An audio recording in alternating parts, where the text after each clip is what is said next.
Now, Comanche society was interesting, and one of the things I want you to realize is there wasn't one overarching Comanche society in this huge area that we call the Comancheria. Instead, the Comanche tribe, and the reason that we call them Comanche is because they shared the same language, they shared the same rituals, they recognized each other as being part of the same Indian group. But don't think of the Comanche as just a single unit. In fact, there were 12 bands of Comanche that we know of, although this is a very fluid number. There could have been, at different times, more or less bands rather than 12. But this is kind of, you get a sense, so you have 12 different kind of Comanche groups that roam an area from all the way from eastern New Mexico into southern Kansas. The most famous band of Comanche of these 12 were the Pinatecas. And Gwen talks about this. The Pinateca means honey eater in Comanche. If you look at the name of the Comanche, it almost always comes from either the natural world or some kind of personal quirk when it came to individuals. But the Pinateca were the most famous Comanche band, and one of the reasons for that is,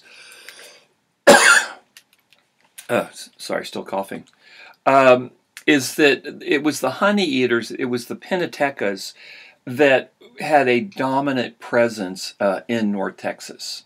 And so this is one of the reasons that we know probably the most about the Pinateca, or the so-called honey eaters Comanche band, because of their role in Texas history.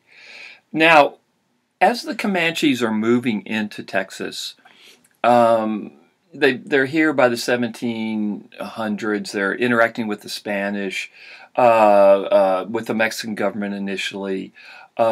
They had been, because they were diffuse, because there were never that many Comanches. We don't really know for sure how many there were. Maybe, gosh, in the 30 to 40,000 range, and that actually might even be a high estimate.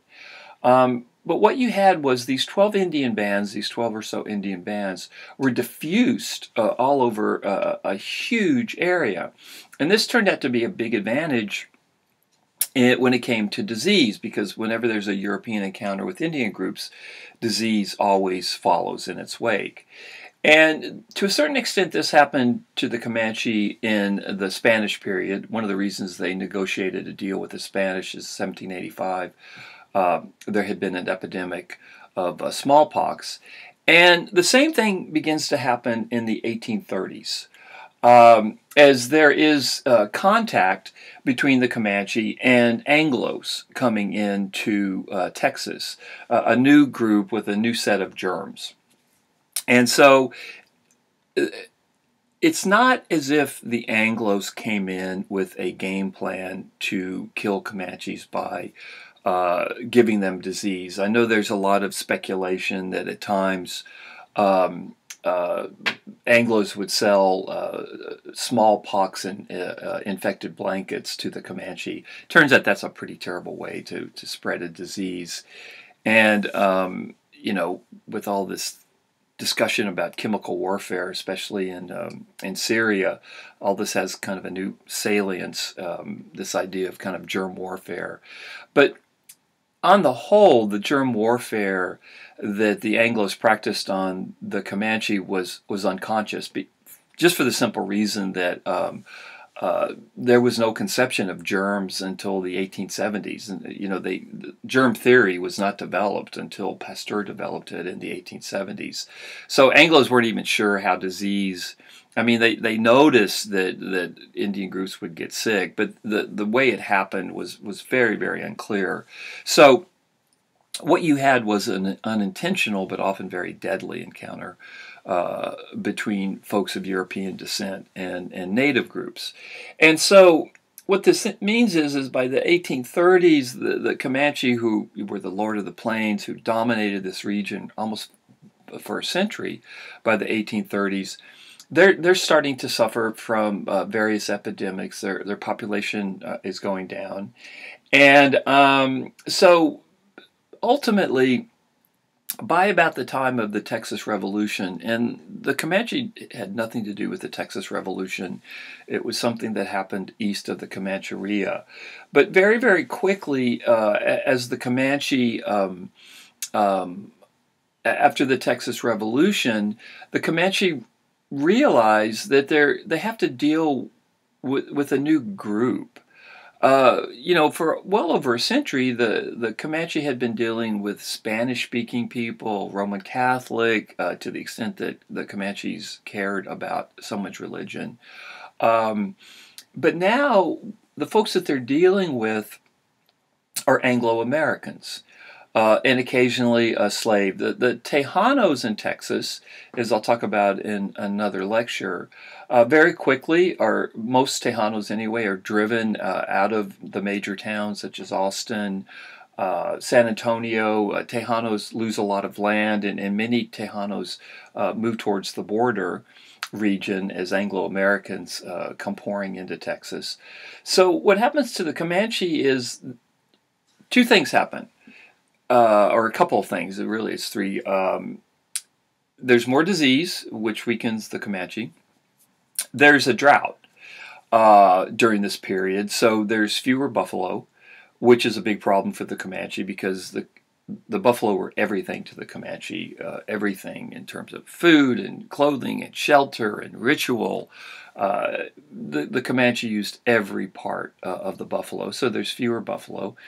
And then the third thing that happens is that the Comanche have to deal with a new ruling group in Texas made up of Anglo-Americans. And it took the Comanche a while to figure out about the Anglos. And the Comanche actually ended up hating Texans with a white-hot passion for reasons I'll talk about later in this podcast. And in fact, if you were captured by a Comanche in New Mexico, let's say, in the 1850s, the last thing you would have told them, if you were from Texas, that you were from Texas, because you would have, without a doubt, not only been murdered, but you would have probably been tortured to death. The Comanches really came to hate Anglo-Texans and see them as their fiercest enemy. So the Comanche, the 12 bands, the significant band in Texas are the Honey Eaters, the Pennateca. By the 1830s, the Comanche, for over a century, had captured thousands and thousands of captives, some from Anglo-Texas, but really a majority from what is now Mexico. They were very used to this kind of barter, that they would barter and trade for these children in order to get resources. It was part of the economy of the Comanche world. It was part of their warrior culture. It was part of the loot as they would go deep into Mexico.